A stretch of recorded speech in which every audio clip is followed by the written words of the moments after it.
Eu queria só trazer agora aqui para a nossa conversa, daqui a pouco a gente volta aqui repercutindo mais alguns outros destaques com o Alex, mas vou trazer ela, Rafaela Vitória, economista-chefe do Banco Inter, chegando aqui na nossa programação.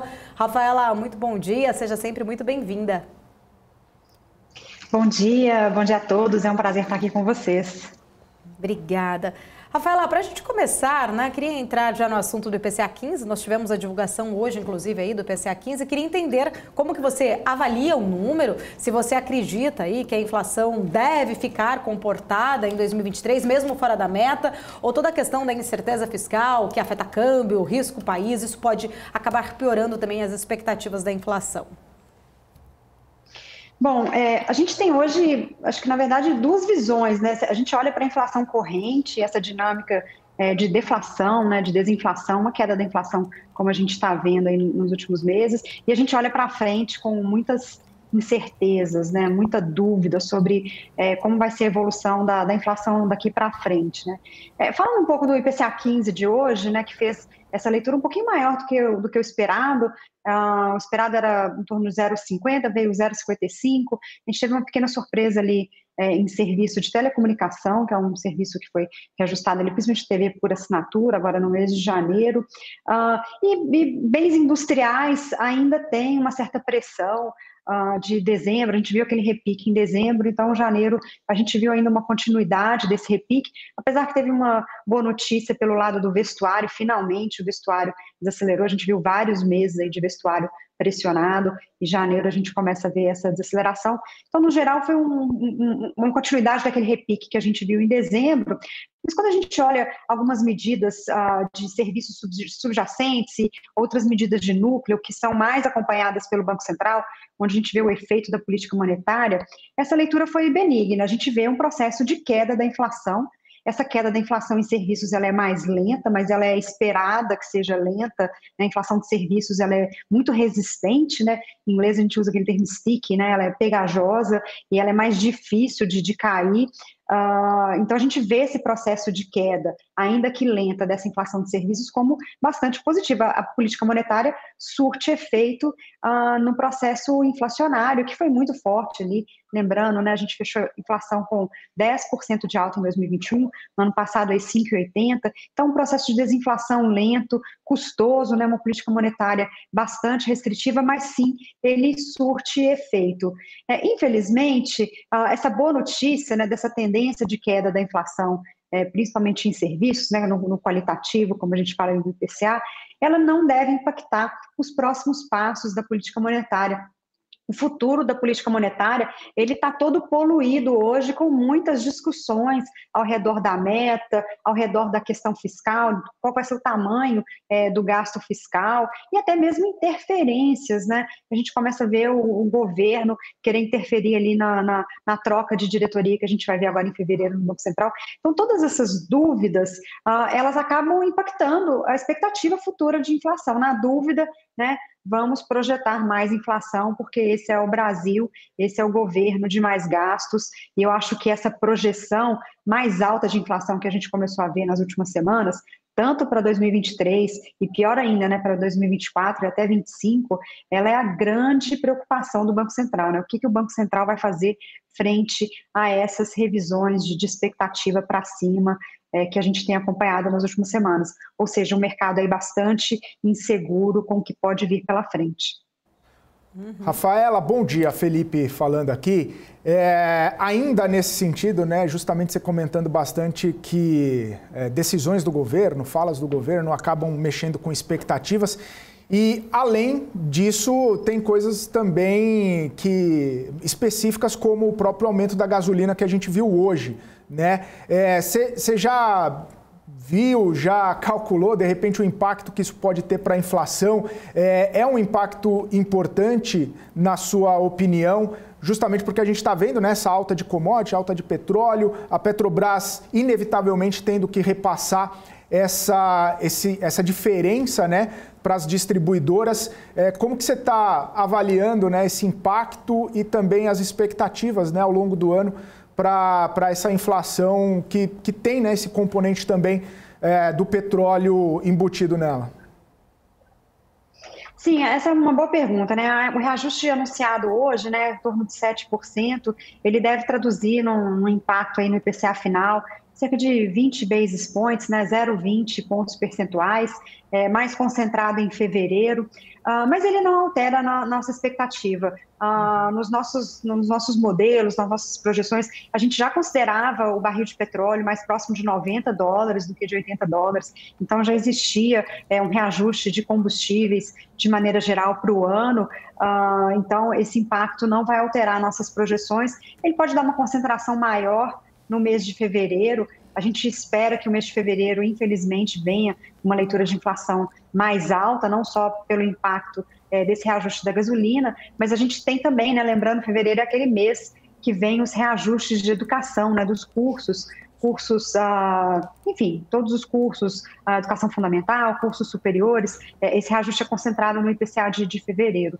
Então, a gente sabe que fevereiro vai vir aí uma alta um pouco mais elevada, e provavelmente junto com esse impacto da gasolina. Mas, de maneira geral, não, esse petróleo em torno de $90, com um dólar próximo aí de 5,20, está em linha com as expectativas, eu diria que até com a maioria das expectativas de mercado, e ele não deve alterar as projeções de curto prazo. Eu acho que a piora que a gente tem visto nas projeções, e que a gente pode continuar a ver para o segundo semestre, para 2024, ela vai estar mais ligada à inflação de serviços, por conta desse estímulo fiscal, essa alta de salário, de benefícios, enfim, uma alta de gastos fiscais do governo que impactam a demanda, um pouco de parafiscal com o aumento de crédito. A gente não está bem ao certo ainda, né? Esses novos programas de crédito, o Desenrola, o BNDES ali para pequenas empresas, mas algum impacto de demanda a gente já coloca nos modelos e a gente pode ver uma inflação mais alta no segundo semestre, mas mais serviços. Essa da gasolina, ela tem um impacto mais restrito, está dentro do esperado, o petróleo aí nessa faixa de $90, com um dólar a 5,20, não é uma grande surpresa. Rafaela, só para a gente aproveitar, né, queria entender um pouquinho mais o olhar aí, né, muito voltado também para essa projeção, vamos supor assim, né, da inflação neste ano e nos próximos, o quanto isso você enxerga aí trazendo mais para os juros, né? A gente vê que o Tesouro Direto, os juros do título de inflação para 2020 e 2045 tinham batido recorde recentemente, agora a gente está vendo uma ponta curta subindo, uma ponta longa caindo, mas eu queria entender um pouco mais a sua visão, o quanto que todas essas questões, né, que a gente está falando aqui de uma possível piora, de repente, até nessa projeção inflacionária, você enxerga refletindo aí para os juros, para a curva de juros? Acho que boa parte dessa incerteza, como eu falei, né, o mercado tem muita incerteza, a gente tem muitas dúvidas aí como vai ser o comportamento da inflação. Existe uma expectativa de inflação mais alta, mas não necessariamente ela vai se concretizar, Paula. A gente coloca aqui mais uma grande dúvida, né? É um grande risco, na verdade. Então, eu diria que é uma precificação que a gente vê de mais inflação como uma precificação de risco de mais inflação. Então, não necessariamente a gente já está vendo um processo inflacionário de alta, porque a gente, na verdade, a gente não está, né? Nem mesmo os gastos fiscais ainda começaram a ter efeito, a gente precisa avaliar como que isso vai ficar, né? Então, eu acho que hoje a grande preocupação é com relação a esse risco que a gente vê de ter mais inflação. E os juros refletem, em boa parte, esse risco, né? Se a gente tiver uma inflação alta por mais tempo, uma inflação acima da meta, a gente vai precisar mais juros, né? Então, os juros reais das NTN-Bs justamente refletem esse risco. Significa que a gente vai ter uma Selic maior por mais tempo, junto com uma inflação maior por mais tempo. Então, acho que isso está bem refletido no mercado. Eu diria que a gente tem hoje já uma precificação de um pior cenário. O lado bom é que se a gente tiver alguma melhora, né, no governo, e às vezes a gente vê algumas declarações do próprio ministro Haddad, da Simone Tebet e equipe, de que o governo quer controlar esse déficit, não quer fazer uma grande expansão fiscal. Hoje mesmo teve uma declaração do ministro do Trabalho dizendo que o reajuste do salário mínimo vai levar em conta ali as condições fiscais. Então, se o governo dá esse passo para trás, para não fazer uma expansão de gasto mais desastrosa, mais irresponsável, a gente pode ter um reflexo muito positivo nessas taxas, né? Porque a inflação não sobe e você não precisa tantos juros para conter um processo inflacionário que não vai existir. Então, eu acho que o mercado hoje reflete, na dúvida, vamos ter mais inflação e vamos ter mais juros. Mas, de fato, o que vai acontecer daqui para frente, eu diria que ainda tá no ar aí. Obviamente que as declarações não são boas, né? E não apontam nessa linha, mas a gente pode ver alguma reversão. Eu pontuo sempre isso, a grande diferença que a gente tinha em relação ao quadro de 2014-15, que era um quadro de inflação alta, de juros altos e de grande déficit fiscal, um déficit fiscal crescente, é que o déficit fiscal já estava dado, né? O crescimento de gastos ele estava contratado já. Você precisava de fazer uma reforma para combater aquele crescimento de gastos. Hoje você não tem crescimento de gastos contratado permanentemente. A gente tem uma alta ali de gastos esse ano. Se for 170, se o ministro conseguir tirar 50 ali, 120 bi, pode dar em torno ali de 3, 4% de aumento de gasto real no ano. Mas para o próximo ano está em aberto ainda, então a gente não tem um déficit contratado. A reforma da Previdência trouxe esse benefício de reduzir esse crescimento orgânico das despesas. Então o que o governo precisa hoje é não fazer, né, não executar tantos gastos do que ter que fazer uma reforma para controlar esses gastos. Então está sim nas mãos do governo o controle desse processo inflacionário e permitindo um cenário de juros menores. Eu acho que talvez isso não esteja claro ainda para boa parte dos membros do governo que querem gastar mais sem juros, né? Eu acho que existe esse debate aí, qual o caminho curto, né? Qual atalho pode ser tomado. Não existe. O mercado mostra aí, precificando juros altos aí a cada declaração, mas a gente ainda não sabe. Eu acho que o grande ponto é esse. Existe uma grande incerteza sobre o que realmente vai vir aí de resultado fiscal para esse ano. Pode ser algo com um déficit muito baixo, próximo de 0,5, pode ser algo com um déficit de 2, né? Então é mais ou menos com essa dúvida que a gente está lidando. E isso tem um impacto muito significativo na inflação, se o gasto for menor ou se for tão maior. Rafaela, bom dia. Alex falando aqui.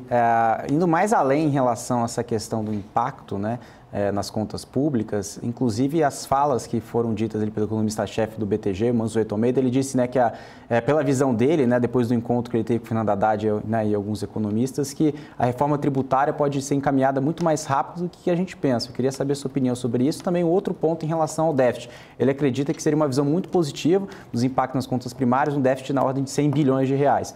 Como que você enxerga isso? Eu estava falando um pouquinho sobre isso, mas um pouco mais a fundo, essa questão da sensibilidade, né, que tem diversos fatores em relação às contas públicas e também em relação da reforma tributária. Será que realmente a gente tem uma sensação que essa reforma tributária pode sair mais rápido? Tá, vou começar pelo déficit, que é mais fácil. De fato, a gente teve até hoje, né? Acabou de sair o dado de arrecadação de dezembro. Não sei se vocês já anunciaram aqui, saiu agora de manhã. Foi 210 bilhões, né? A arrecadação de dezembro. E eu menciono isso, né? Para falar sobre o déficit. Eu acho que pelo lado da arrecadação, a gente tem uma visão ainda benigna da arrecadação. A arrecadação segue numa dinâmica forte, ou seja, mesmo com as desonerações que foram feitas, mesmo com a desaceleração da atividade que a gente já acompanha, né, desde os dados ali de outubro, novembro, dezembro, o trimestre vai ser um trimestre mais fraco, a gente ainda tem crescimento real de arrecadação. A arrecadação de dezembro, ela cresceu cerca de 2,5%, em termos reais, em relação a dezembro do ano anterior. E um destaque muito positivo para as receitas de previdência, que tem um crescimento real de cerca de 5% em relação ao ano anterior. Então, a gente vê uma arrecadação robusta, né? O mercado de trabalho melhorou muito, isso traz aí um ponto positivo para a arrecadação. E para o futuro, né, para 2023, a gente tem esse mercado de trabalho, ele vai enfraquecer, a geração de empregos vai ser menor esse ano, mas a base, ela é robusta, né? Então, a gente tem uma base de pessoas empregadas hoje que é bem significativa. A gente não projeta nenhuma grande destruição de empregos esse ano, então o impacto na arrecadação ele é marginal. Eu acho que na média a arrecadação tende a continuar crescendo em 2023, mesmo com a atividade crescendo menos e mesmo com a inflação também menor, né? Muita gente falava no passado, a arrecadação é só inflação. Não, a gente está vendo que a arrecadação não é só inflação. A economia cresceu, né? Um PIB de 3 que é um crescimento real, mais esse crescimento tão significativo do mercado de trabalho, isso melhora bastante aí as condições das contas públicas pelo lado da receita. E ainda pelo lado da receita, o setor de commodities, ele continua num momento muito favorável. As commodities pararam de subir, tiveram alguma acomodação aí no segundo semestre, a gente está vendo um pequeno repique aí com a melhora da China, mas de maneira geral, esse patamar de commodities que a gente tem hoje, ele é positivo para a arrecadação, ele vai continuar gerando frutos ali de royalties, de algum dividendo e de receitas, né, de maneira geral, para o governo, tanto receitas de imposto de renda, pelo lado aí das empresas produtoras, como receitas em geral, né, que a gente tem pelo lado da geração de renda nessas áreas, nessas regiões produtoras. E aí a gente tem a produção de petróleo muito forte, a produção de minério, a produção de soja, ligada a todas as commodities. Então, pelo lado da arrecadação, essa revisão que o Haddad apresentou naquele plano, está em linha, a gente já tinha uma projeção de arrecadação melhor do que a do próprio governo. Eu acho que esse não é um grande questionamento, a arrecadação tende a ser melhor esse ano. Pelo lado das despesas, é onde a gente pode ver alguma surpresa positiva. A princípio, a gente também projeta aqui um déficit de cerca de 110 bilhões de reais para 2023, seria um déficit de mais ou menos 1 ponto percentual do PIB. Isso dá um crescimento de gastos, como eu falei ali, cerca de 4% em termos reais em relação ao ano passado. É um crescimento, mas não é um crescimento tão significativo, não é uma explosão de gastos. Uma parte desses gastos é crescimento permanente, mas uma parte não é. E a gente está vendo o governo preocupado com o qualitativo ali, acho que principalmente pelo lado da TEBET. Então, isso é um ponto positivo. A gente pode ter alguma surpresa de algum corte de gasto, algum ganho de eficiência aí de gastos. Talvez o melhor lugar para se obter eficiência de gastos seja no próprio Bolsa Família, que tem um grande orçamento ali de 170 bi, e a gente sabe que o cadastro único está bastante desatualizado e que essa revisão pode gerar ali algum ganho. Então, sim, eu concordo com o que o Mansueto vem falando, a gente pode ter aí um déficit menor do que o esperado, isso pode se traduzir aí num menor risco da questão fiscal e uma melhora desse ambiente. Eu acho que isso é mais factível do que agora falando da reforma tributária, né? A reforma tributária é um sonho, né? Acho que o Brasil precisa da reforma, acho que ninguém questiona a necessidade de simplificar impostos, de transformar uma carga tributária hoje no Brasil mais progressiva, né, para que a gente tribute menos as pessoas de baixa renda, as famílias de baixa renda, mas essa é uma reforma muito complexa para ser aprovada, né? Então, acho que se a gente continuar debatendo, como houve algum debate no governo anterior do Bolsonaro, com as propostas ali do Paulo Guedes, da CBS, do imposto de renda, eu acho que a gente tem que continuar evoluindo no debate, mas eu diria que não está nos preços hoje essa aprovação. Essa é uma reforma muito complexa, envolve os entes federativos, envolve setores, principalmente os setores de serviços que não querem esse aumento de carga. Então, esse vai ser um debate bastante complexo. Que bom que o governo está animado, vai com todo o capital político, porque realmente é necessário. E eu adianto aqui, eu acho que essa é uma reforma que, se for aprovada, é para ser aprovada no primeiro ano de governo. Depois disso, você já perde aí o capital, né? Os benefícios que você pode colher dessa reforma, eles ficam para o governo seguinte, e aí ela passa a não ter mais chances de ser aprovada. Mas seria aí um upside muito grande para o Brasil, de maneira geral. Certo. Rafael, ainda nesse sentido, né, a gente tem visto muitos sinais, né, antagônicos, né? O ministro Haddad sinalizando um afago ali, um aceno para o mercado, o presidente Lula um viés ali um pouco mais crítico, mais ácido em relação ao mercado. A gente tem visto a questão política influenciar bastante o cotidiano, o dia a dia do mercado. E não sei a sua impressão, eu queria até saber disso, que parece que o governo acaba governando com balões de ensaio. Solta uma notícia, vê se cola no mercado, vê se tem uma repercussão negativa para tentar se guiar. Como que está a sua impressão em relação a isso e, claro, os problemas, os reflexos negativos que a gente pode ter ao longo, né, de todo esse governo numa postura, um posicionamento desse tipo, né? Porque não se sabe ao certo qual seria uma linha, né, de raciocínio ou uma linha a ser seguida se toda hora a gente tem uma notícia um pouco mais pró-mercado, uma notícia mais contra o mercado. Como que você está avaliando esses primeiros dias do governo e esses sinais contraditórios? O balanço que a gente faz desses primeiros anúncios, ele infelizmente é negativo, né? São muitos anúncios de contrapropostas, né? Se discutiu até a revisão da reforma da Previdência, da reforma trabalhista, autonomia do Banco Central, lei das estatais, meta de inflação, enfim, são inúmeros debates, né? Alguns que nem estavam na pauta, que surgiram e eles são muito negativos. A gente teve um avanço muito grande no Brasil nos últimos 6 anos, do ponto de vista de reformas e do arcabouço institucional, e acho que todos esses balões de ensaio, como você comentou, eles são muito negativos de maneira geral. Tudo isso está nos preços, né? Então a gente vê isso bastante refletido na curva de juros, nessa taxa aí, como eu falei, uma taxa de IPCA mais 6,20, ela é extremamente elevada, principalmente comparando aí com padrões internacionais que a gente tem hoje. Então, eu acho que tudo isso está nos preços. Como eu falei, eu acho que a gente não vê muito contraditório, a gente vê alguns membros do governo dando alguns passos atrás, né? Então, eu acho que pode vir algum alívio, né, dessas reversões mais sensatas, né, vamos dizer assim, políticas mais sensatas, pode contribuir para que a gente tire um pouco desse ruído. E um outro ponto é a capacidade de execução. Também muitas vezes o governo anuncia ali uma proposta e a capacidade de execução ela é baixa. Vou dar um exemplo simples, como um plano de investimentos, né? O governo aprovou mais gastos, né? Um maior orçamento para investimentos esse ano, mas a execução desses investimentos ela demora bem mais do que um ano, né? Até você ter projetos, aprovar projetos, licenças ambientais, contratar empresas para execução. Então, uma parte disso não vai ser executada por falta de capacidade de gestão. Então, eu acho que uma parte desses anúncios, ele vai barrar nessa capacidade de execução. Alguma coisa também vai ser barrada no próprio Congresso, né?